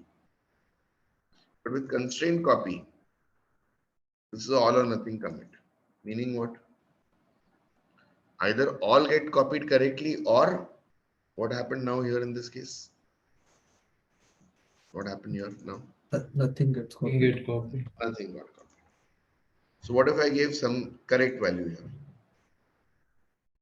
What if I gave the correct value and I made 30 for example? Would this work now with constraint copy? Will everything get copied correctly? Yes, sir. Yes, sir.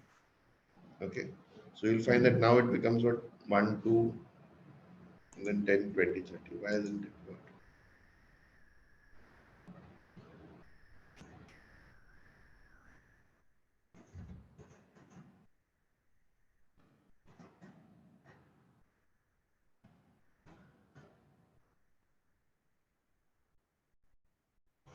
So also should have.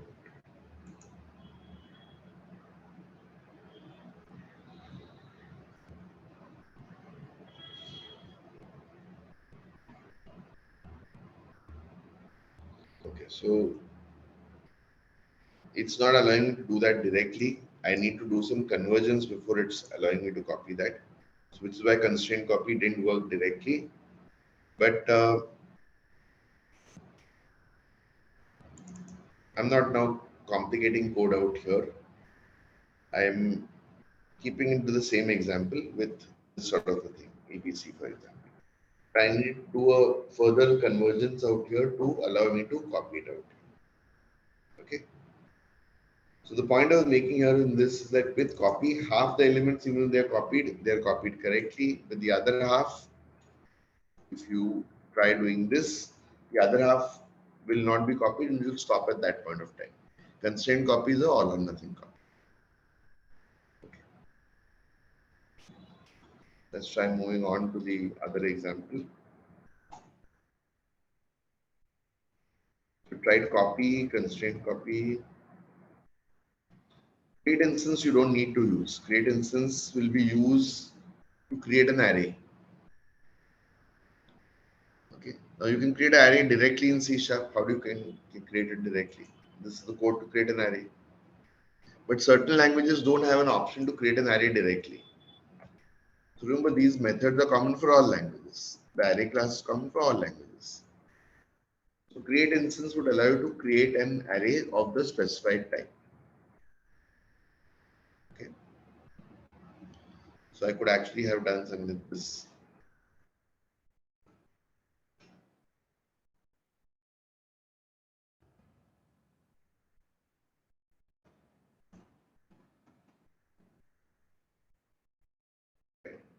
Create instance returning an array on the left hand side.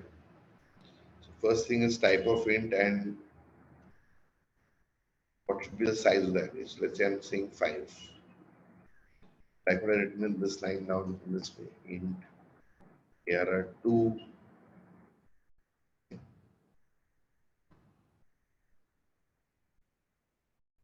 equal to array dot create instance.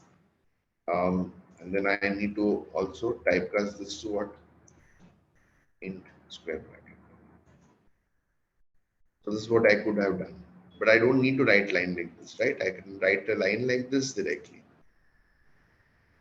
So this is typically used in situations where, in languages where you cannot create an array directly, you need to create it with this method.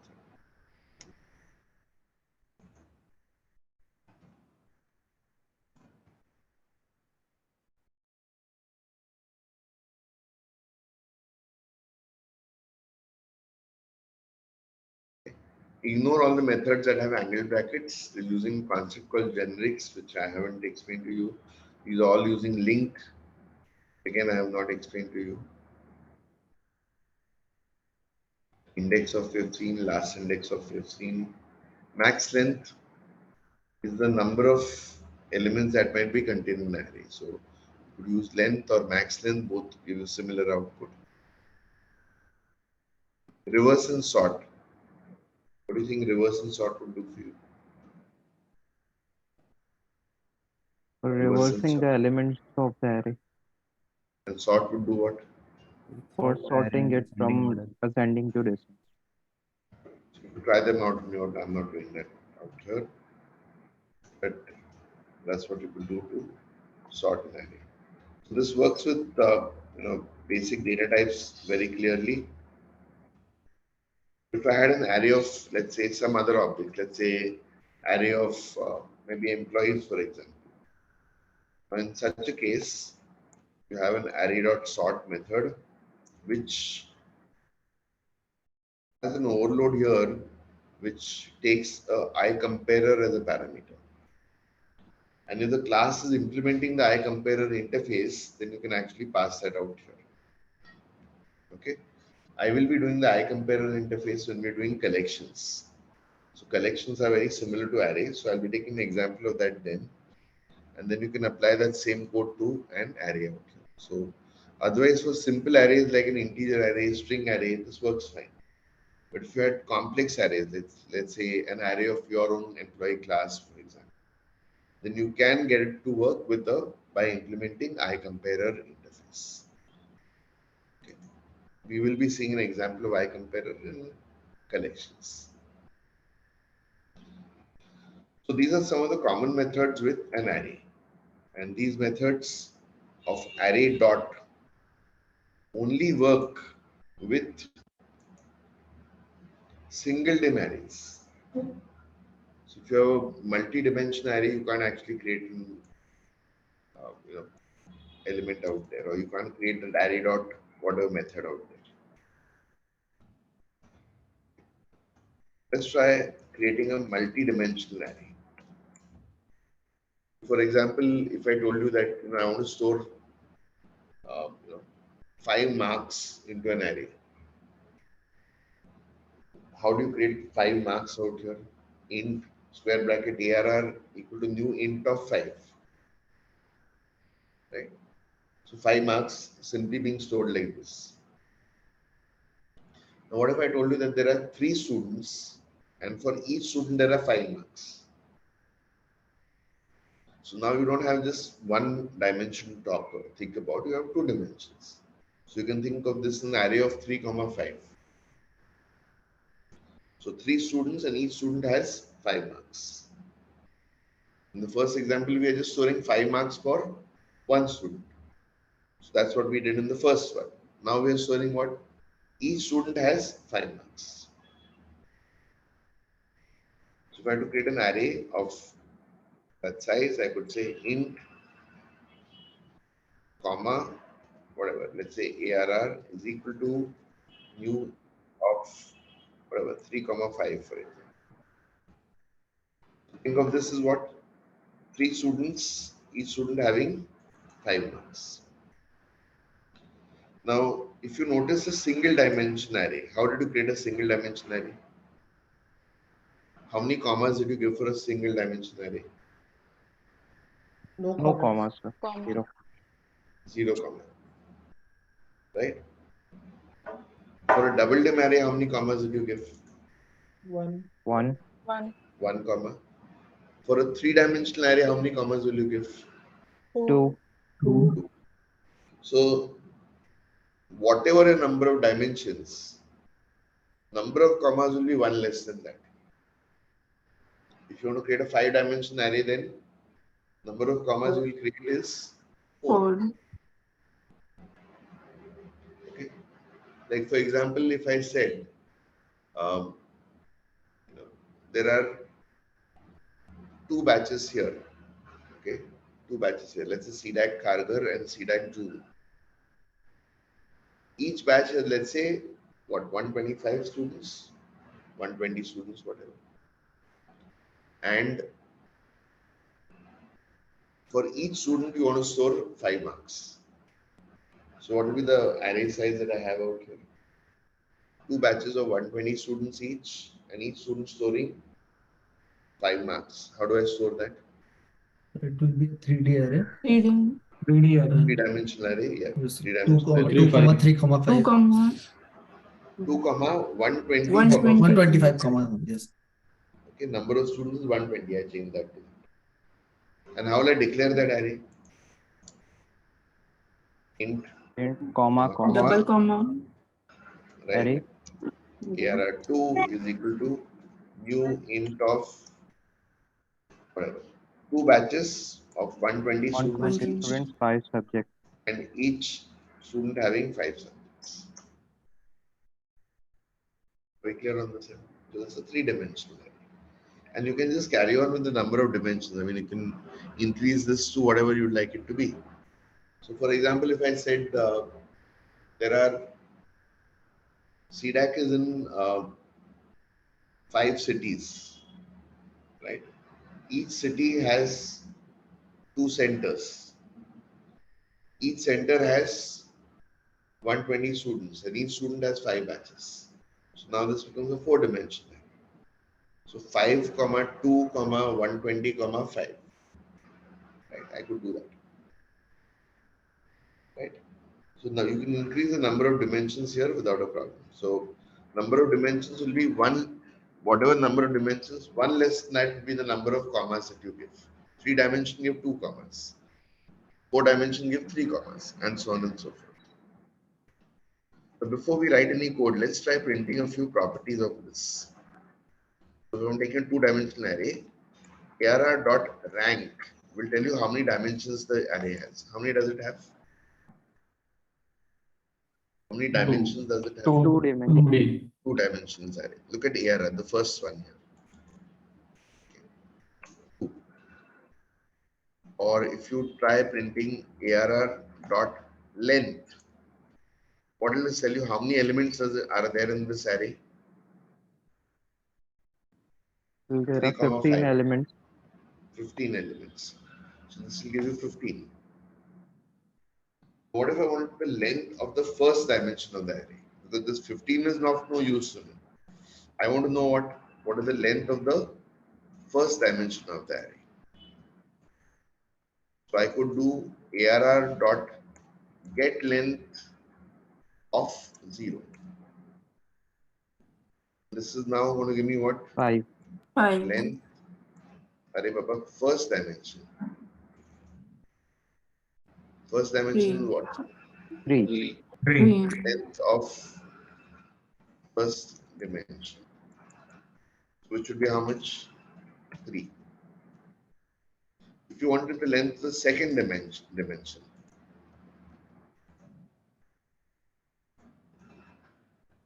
get length of 1.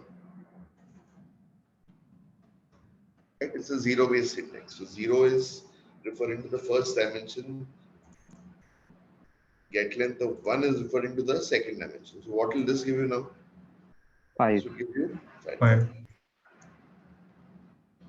Now, instead of get length, you also have another property here called get upper bound. What will be the difference between upper bound and length? Upper bound will always return what? Supposing the Last length, index. supposing the length is 10, what will upper bound return? Last index will be what? 9. 9. 9. Supposing the length is 50, upper bound will be what? 49. So what is upper bound? It will always be 1 less than the Length. Size. length Length of. of array. That line. So can you tell me what get upper bound of 0 will return? 2. 2. 2. Why 2? Because the length of the first dimension was 3. So it will go from 0 to 2.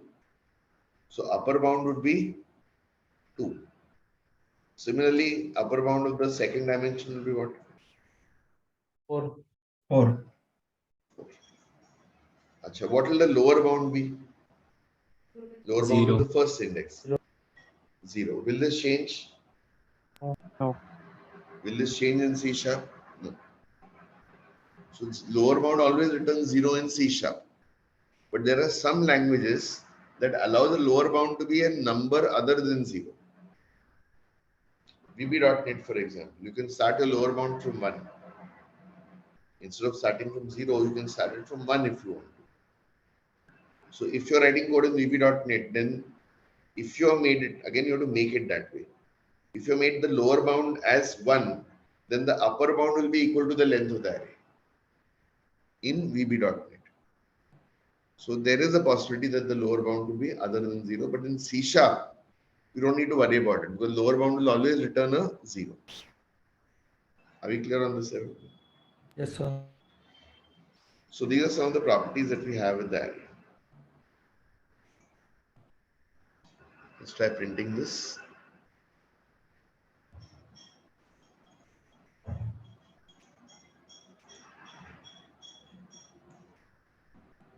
Right? So I can't show everything together, but it just matches with what we just said. 2, 15, 3, 5, 2 and 4. Okay, these are the properties. Help me write a loop to access the array element. The array elements now would be accessed as what? ARR of first element would be? First 0. element would be what? 0, 0. 0, right? Okay, for the first, you can think of the first row. It will go from 0, 0 to 0. 4. How much? 4. 0. What is the 4. length of this? 4. Upper bound is 4. 4. Similarly, for the second and third, to go 1, 2, then of course 1.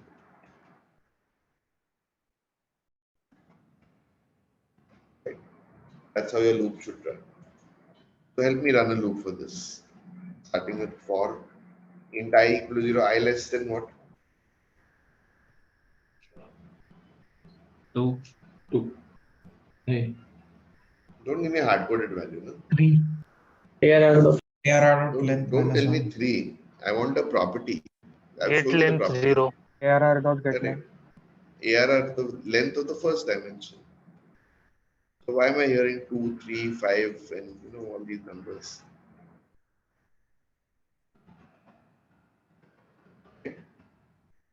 Plus within that another for loop for j is equal to 0, j less than Get length 1. ARR dot get length. Error get length of 1. Get length of 1. And j plus plus.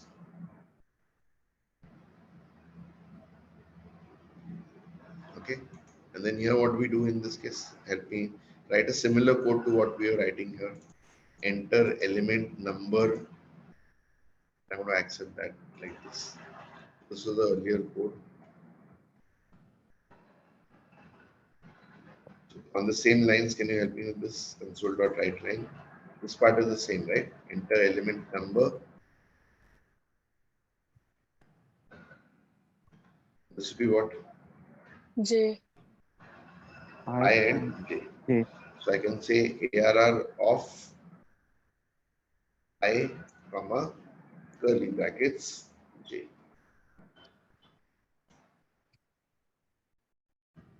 Right?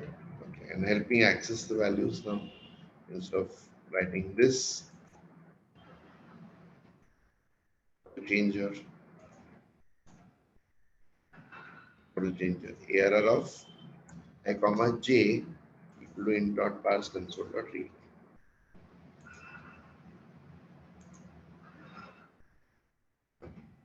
Loop to display it. Can I use the for loop or the for each loop? Which should I use? For each. For each. For each. If you use the for each loop, you will not know whether row gets over and when the column, when the next row starts. You will not know that. It will just loop through all the loop items. But if you want to have that sort of distinguishing between the row and the column, then for displaying it, generally you would use a for loop rather than a for each loop.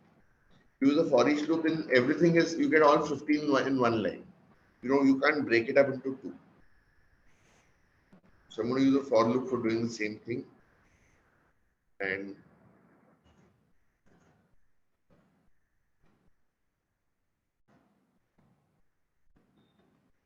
element number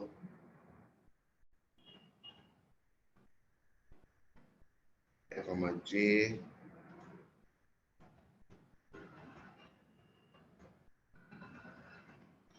is ARR of I, comma j. That's what I'm actually doing. I don't need the read line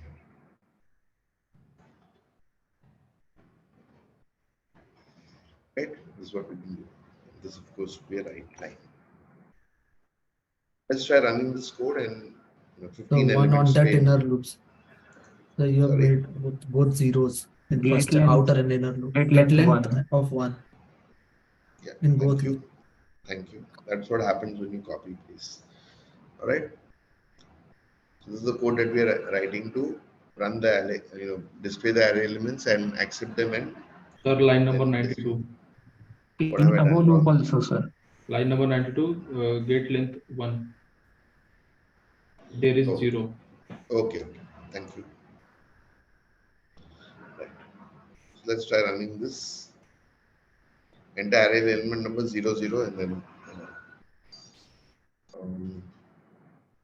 say 1, 2, and 3. So let's say 4 and 5. And here I have 11, 12, 13, 14, and 15, 21, 22, 23, 24, and 25. And these are the array elements that you have. Okay. Maybe I should have started from 0. I should have said 0, 1, 2, 3, 4. rather than 1, 2, 3, 4. But that's how you could actually do through this. All right. Okay, now I'm not done with arrays. There's one more section that I want to cover with you. But we'll do that in the next section. Right now, I'm just uploading this code. There's not a lot of code that I've done today with you all. We spent a lot of time discussing the assignment, and then very little code that actually we could actually manage. So there's little code that you have to try out. There's more code for you to sort of put out there to complete your assignments and everything else. Any questions for me before I end this session?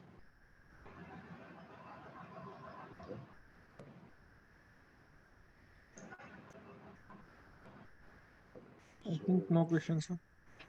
Yes, I'm just. All right, so I'll see you all post lunch. Right.